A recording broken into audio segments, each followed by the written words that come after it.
Caros alunos, meu nome é professor André Campos de Moura e nesse vídeo eu vou contar de forma resumida um pouco sobre uma das áreas da engenharia civil, dentro da parte de estruturas, a parte de análise de estruturas. Então, só para contextualizar um pouco, lá desde Galileu Galilei, por isso que essa imagem aqui que está num dos livros dele está com essa aparência tão estranha, a gente tem algumas perguntas, sobre estruturas, como por exemplo, se eu pendurar esse peso C aqui numa corda, qual material da corda seria mais resistente? Ou seja, é a mesma coisa uma corda de algodão, uma corda de aço, uma corda de alguma fibra sintética? Qual delas aguenta mais? Então a gente tem que ter uma forma de responder isso daqui. E para um mesmo material, a resistência dela, ou seja, o maior peso que ela aguenta, muda se eu pegar uma corda mais grossa ou uma corda mais fina, se eu somar duas cordas numa corda só, ou seja, como que a resistência vai variar em função disso. Outra questão bem típica, é se eu tiver uma viga, aqui no caso preso numa parede, como essa daqui lá do Galileu, qual o maior comprimento, ou seja, o comprimento seria essa distância aqui que eu estou chamando de L, e essa barra pode assumir sem ela romper no peso próprio, ou seja, quão comprido eu consigo fazê-la. E quando ela romper, ela vai romper onde? Ela vai romper aqui no meio, vai romper aqui atrás, vai romper aqui na ponta. E esse comprimento muda se eu alterar as dimensões, ou seja, isso daqui tem uma seção retangular aqui, que tem uma altura e uma base. Se eu trocar o tamanho de H, ou trocar o tamanho de B, ou trocar essa seção que é um retângulo por um círculo, por uma elipse, isso fica mais ou menos resistente. Então, todas essas são questões típicas da análise de estruturas e que a gente vai aprender a resolvê-las, vai aprender a entendê-las, vamos aprender métodos para poder interpretar e analisar isso daqui. Outro exemplo aqui também de outra viga presa numa parede com um peso na ponta agora, no caso aqui representado por essa pedra E. Então, por um dado comprimento da barra, qual a maior carga que ela aguenta? Ou seja, tem como, conhecendo essa barra aqui, o tamanho, o material, saber qual o peso máximo dessa pedra E que ela vai aguentar? E caso ela venha romper, ela vai romper onde? Vai romper aqui no pino? Vai romper aqui, quebrando a ponta? Vai romper no meio, dividindo em dois pedaços? Vai romper aqui beirando a parede? Ou essa parede está ruindo tanto que vai romper aqui embaixo? A gente tem que saber também como ela vai romper, como ela vai ruir, caso ela chegue nesse ponto, para poder projetar essa estrutura. Então, nessa linha, vamos ver uma definição de estrutura. Então, no âmbito de edificações e obras de arte. O que seria obra de arte? Obra de arte, entendam, tudo aquilo que a gente constrói como viadutos, pontes, passarelas, tudo isso a gente chama de obra de arte, tá? Então, essas estruturas se caracterizam como são as partes mais resistentes de uma construção. Por que as partes mais resistentes? Uma construção, pensem num edifício. Ele tem piso, tem parede, tem reboco, tem teto, tem um monte de elementos que compõem a construção, mas só umas partes desses elementos formam a estrutura. São as partes mais resistentes. Essas partes, geralmente, se a gente pensar numa estrutura de concreto, bem comum por aí, são vigas, pilares, lajes e elementos dessa característica. Então, essas partes mais resistentes, elas absorvem as cargas e transmitem de um elemento para o outro até chegar à fundação. Fundação é aquela parte da estrutura conectada geralmente com o solo, que transmite o peso da estrutura para o solo. E tudo isso é essencial para a gente ter segurança e solidez de uma edificação. Então está aqui uma definição bem geral do que é uma estrutura. Existem outras variações, mas essa é uma bem comum de vocês encontrarem em vários livros da área. Então, dentro da análise de estruturas, a gente acaba trabalhando com diferentes modelos para entender como elas funcionam. E nós temos modelos físicos. No modelo físico, a gente vai para o laboratório e literalmente simula aquilo para ver como é que funciona, como exemplo daquelas vigas de Galileu. Galileu colocava aquela viga na parede e ia mudando o peso e tirando conclusões com os resultados que ele obtinha. Isso é um modelo físico. Nós também vamos ver modelos matemáticos, como o próprio nome diz, é um modelo que usa a matemática, daí a importância do cálculo aqui na engenharia, E usa muito a física, até eles são conhecidos como modelo matemático mecânico.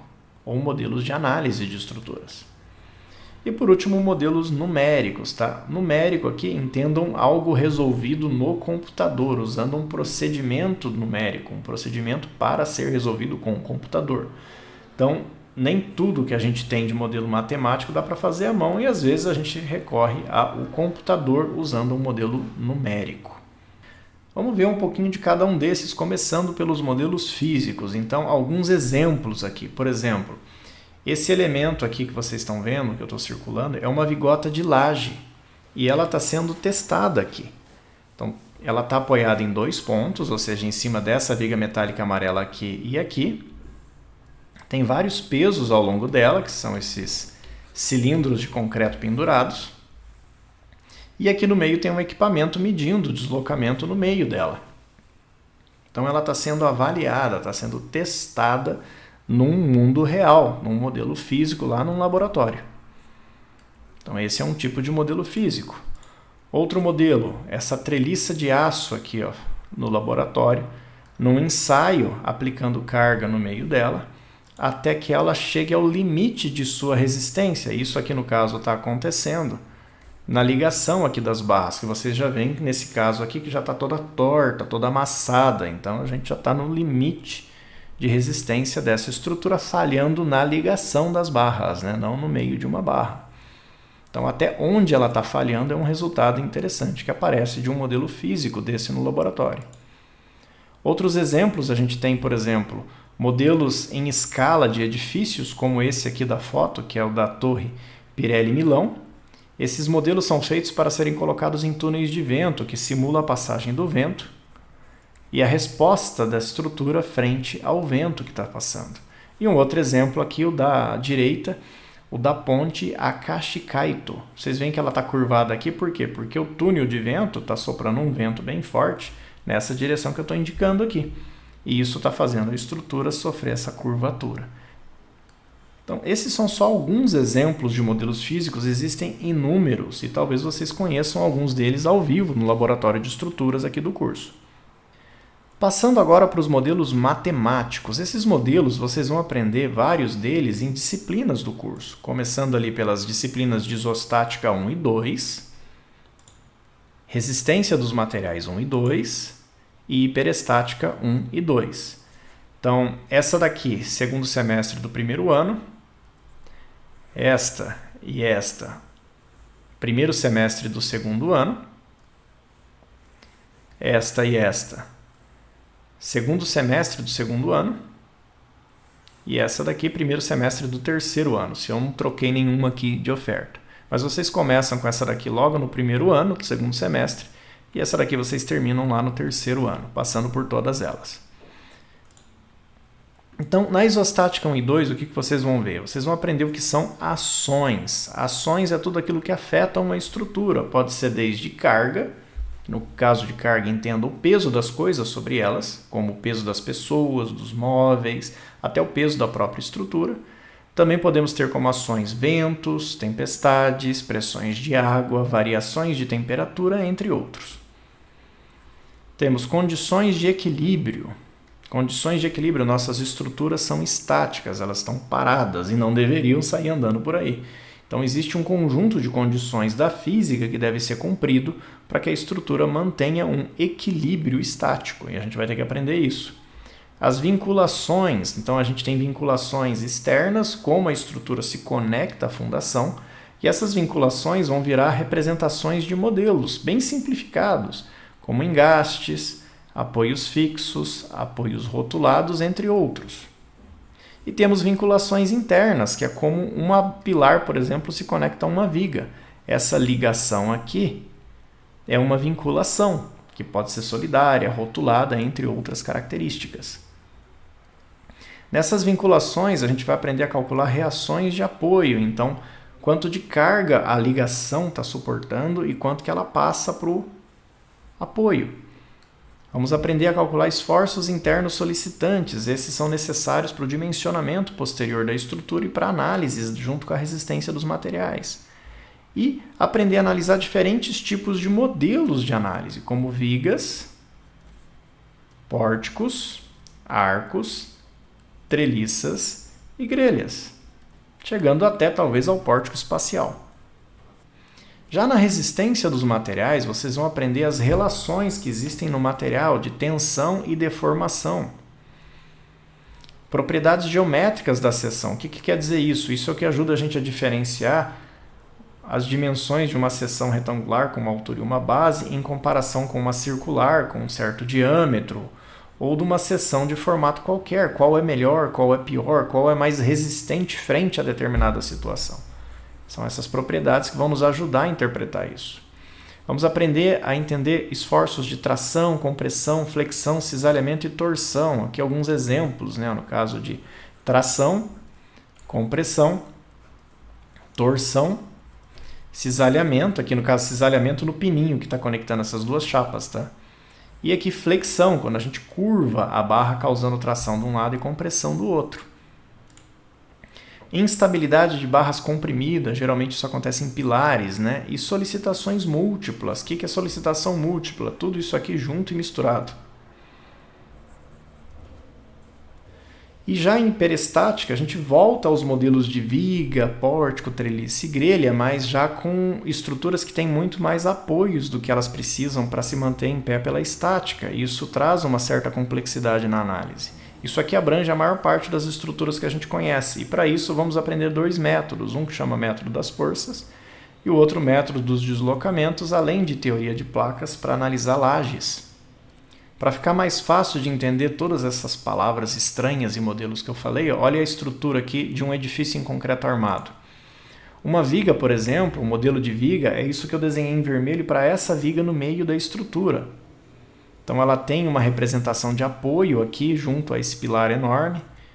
E os pilares que estão passando viram esses triângulos aqui que são representações de como essa viga está apoiada nesses elementos.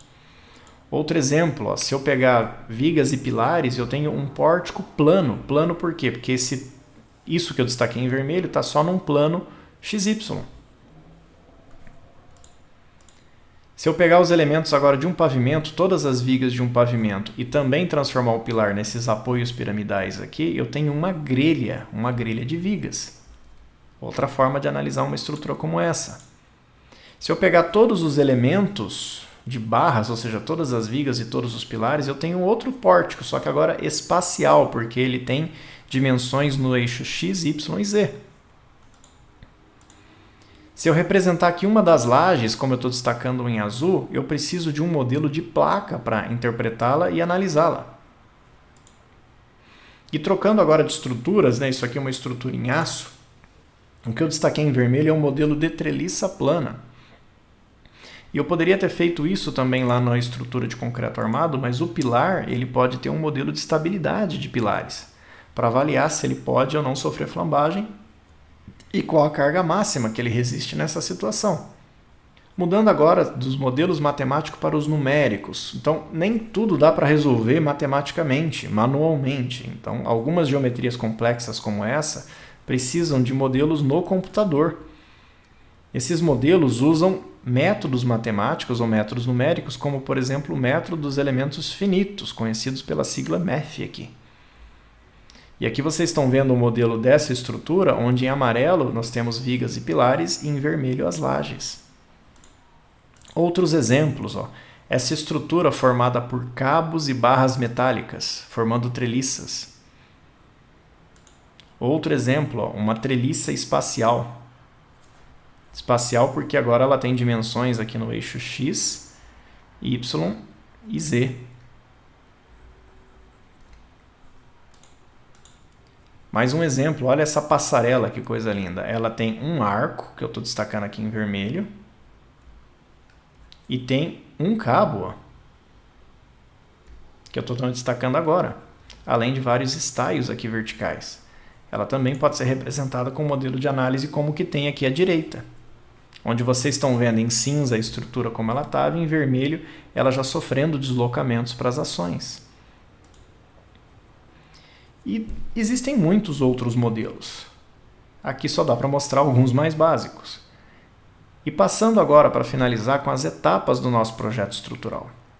Todo projeto estrutural começa numa concepção da estrutura. Então, nós recebemos um projeto arquitetônico, concebido pelo arquiteto. e fazemos a concepção da estrutura, ou seja, a estrutura daquela edificação vai ser formada por vigas, pilares e lajes de concreto, ou vou usar elementos de aço?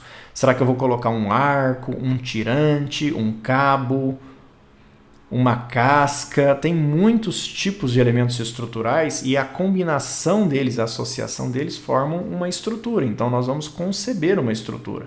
E podem ter diferentes concepções de estruturas para uma mesma proposta de edificação. Qual seria a melhor? Já depende aí de um estudo de viabilidade para saber qual seria mais viável em cada aspecto. Concebida a estrutura, é feito um pré-dimensionamento da estrutura. Ou seja, a gente identifica os elementos, lança eles e pré-dimensiona. O que é o pré-dimensionamento? Se eu definir que vai haver uma viga em um certo local, essa viga precisa ter umas dimensões iniciais. Ela precisa de um comprimento, de uma altura H e de uma base B.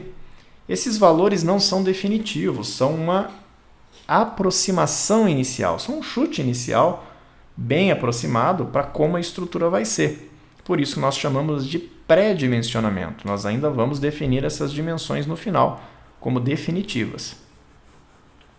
Feito isso, a gente passa para a etapa do modelo de análise, ou seja, aqui a gente olha para a estrutura e vê, eu vou usar um modelo de viga, de pórtico espacial, de treliça, de grelha, de placa, de arco, qual vai ser? Nós vamos aprender toda uma ferramental de modelos diferentes para usar. Escolhido o modelo de análise, a gente vai fazer a análise dessa estrutura, calcular todos os deslocamentos, calcular os esforços, calcular as tensões, e depois essas informações vão ser usadas no dimensionamento. E reparem que existem aqui no meu esquema setas voltando para reavaliar. Por quê? Eventualmente eu analiso a estrutura e descubro que uma viga tem um esforço muito alto, um deslocamento grande demais.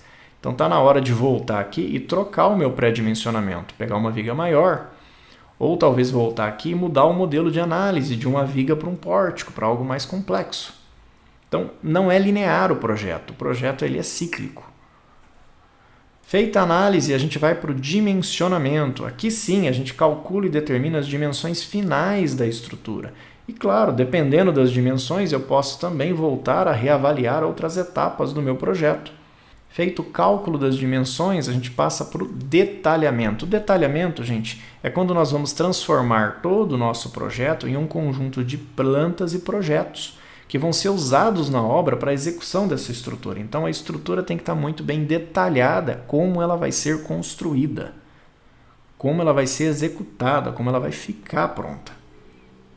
E reparem que mesmo no detalhamento, a gente ainda pode voltar na concepção da estrutura. Então, isso aqui é um processo cíclico que pode se repetir inúmeras vezes até que a gente chegue num consenso de detalhamento. Quando esse consenso acontece, aí a gente vai para o planejamento da obra, para a execução da obra, e depois que ela está pronta, nós temos também manutenções. Mas isso aqui são etapas de outras áreas da engenharia que vocês vão conhecer também na disciplina. E é isso que eu queria mostrar. A apresentação que eu fiz aqui, eu foquei basicamente em duas dessas etapas do projeto, que é a análise estrutural, que eu destaquei em azul, o modelo de análise e a análise estrutural em si. Mas como vocês podem ver, vocês ainda vão ver em outras apresentações partes maiores de concepção, pré-dimensionamento, dimensionamento e detalhamento, entre outras. Então eu espero que esse vídeo possa ajudar vocês a entender um pouco melhor o que é a área de análise estrutural na engenharia civil e até mais!